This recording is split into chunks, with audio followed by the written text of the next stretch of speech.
Hello everyone, welcome to the Proving Grounds, where today we're going to be talking about Record of the Agarest War Zero, also known as Generation of Wars Overseas. So this is a prequel to Record of the August War. So I actually own the limited edition here, which is very disappointing compared to the Force Games limited edition in America, which was very risque. This just has some cards and a little art book. Nothing really interesting. The box, the cards come in, are pretty nice, but it's nothing particular special. So I'm here to talk about my opinion. So overall, the prequel tries to obviously lay some groundwork for like the big bad of the original game and the sword and stuff. Some groundwork. But while that wasn't necessarily bad, I kind of feel like they essentially used the exact same game engine and did a few little changes. Was the female love interests will change outfits as your relationship changes with them. They added animation to everyone's profile images, but I mean, aside from that, I mean, the gameplay and everything is just the same stuff. And I do want to emphasize, I really enjoyed the Force game. It is a super long game, and it was enjoyable, but I think it wasn't the type of game where you were going to simply get away with reusing everything for a second game. The pacing is really awful in both of these games. While the Force game can get away with it being a more interesting experience for the first time, you go through 5 generations, 5 different main characters. They're different personalities. I really like Thomas. He was like a perverted Vash the Stampede. Well, like he had like I didn't like him at first because he was super perverted, but like near the end of his generation, he comes like into a very introspective thing about where he's actually very very depressed and shit, because he's always known his fate was he was going to die and have to choose someone to die with him in a relationship to continue a new generation to protect the world. And like, you know, that really reminded me of how Vash always is like, he technically kind of fakes being happy all the time. It's kind of an interesting thought to that, but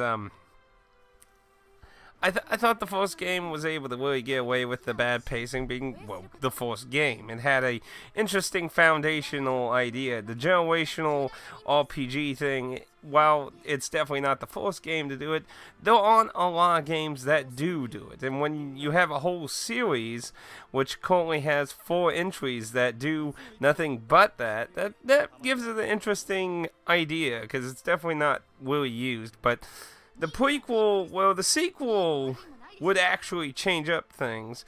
The prequel just reuses everything, and hell, half the cast feel like they're just knockoffs of some of the characters. The pink-haired elf character with a guardian demon creature. That totally doesn't seem like someone from the Force game either. Or the perverted sidekick character obsessed with all the females. Totally not in the Force game. Well, to be fair, at least he's not immortal this time. Yeah, there was a perverted human character in the Force game. See, most of the characters in the Force game aren't human. The main character is human, but since he gets the option to have multiple brides of different races, his bloodline essentially starts becoming a morphin of different races of that. But there's a human character who's like cursed to be immortal in the Force game. That's why he gets carried on through all the generations. See, in the prequel, there's only 2 generations. So in one of the few rare times, the character I'm talking about, that's a knockoff of that character, actually ages.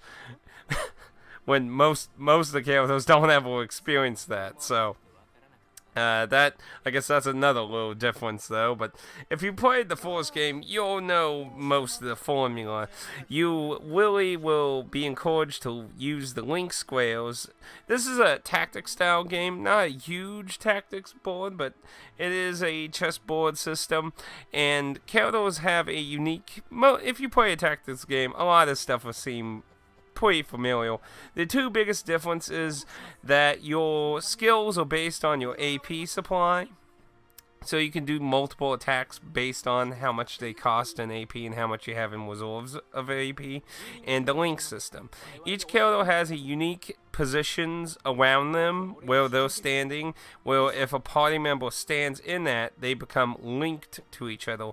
So when one of those two characters' turns come up, the other character can combo additional moves, or even you can combo moves together, or if you know the right abilities to mix together, you can create a totally new ability by combining the two.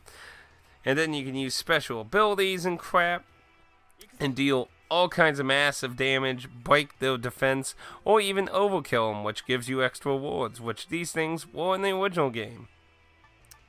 And in high level play, when you get near the end of the game or even the mid game, you're really encouraged to save up your AP on regular enemies, not really, but when you're up against like a boss or a really hard opponent, you're encouraged to get everyone linked, build up all their AP, and just literally throw everything all at one time.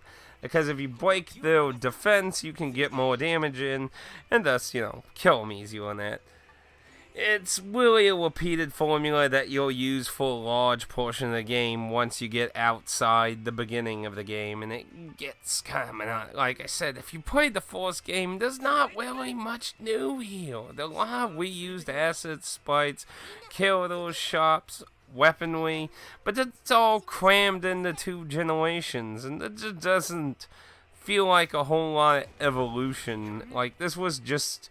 It felt like it was just kind of a cop-out cash grab, really. And I'd hate to say that, because I really did like the Force game. And there are some nice characters in the game, but at the same time, it just didn't really do too much really different. It just fulfills the need of, well, not really a need, but it just fulfills its job of giving some backstory to the events of the Force game, the main villain of the Force game, and the sword, and it's just kind of meh. I mean, honestly, I don't hate the game, but I just feel like it didn't do anything to respect some of your time. I really don't like to make the argument of a game is too long. I mean, I play Persona games, and a lot of newer Persona games are like easy 100 hours and that. But I just feel like the pacing is just...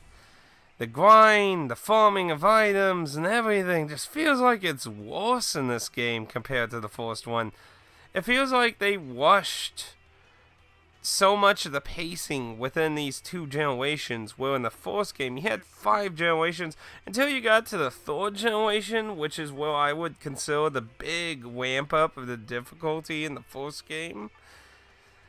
It feels like it's all over the place and that. It just... If you played the first game and you really liked it, this is just more of the same, but... Well, more of the same doesn't always necessarily mean a bad thing. Zero just... I don't know, it didn't feel very fulfilling. It's just another record of the August War. It's just a different time and reusing all the same things. Now, I haven't played the sequel, so I can't comment on whether I like the new system that's in the sequel. But I do know they did change quite a few things in the second game, and I think it's 3 generations that, but that's something we'll have to get to in the future. But those are really my thoughts on Echo of the August War. If you want a hardcore tactics game, pick it up. But I would recommend the first one way over the prequel. But both games are really cheap, for America at least. I'm not sure about the European prices and Japanese prices are probably pretty cheap too, but both of these games are really easy to get. Now, for Zero, you can get physically on the 360 and the PS3, but if you're interested in the original game, you can only get the 360 physical. At the time, there was some stupid things Sony was doing where if it didn't have an English dub, it couldn't qualify for a physical version. So Microsoft was starting to get these games with only Japanese dubs, and then they changed that around because their competition were getting Japanese games they weren't getting. So, which is kind of ironic right now. But anyway, those are my thoughts. I would say, considering how cheap it goes, $10 is, considering how much content there is, even though a lot of it's reused, good price. But honestly, you can get this game for just a few dollars, depending where you look. I think GameStop sells it for like $4.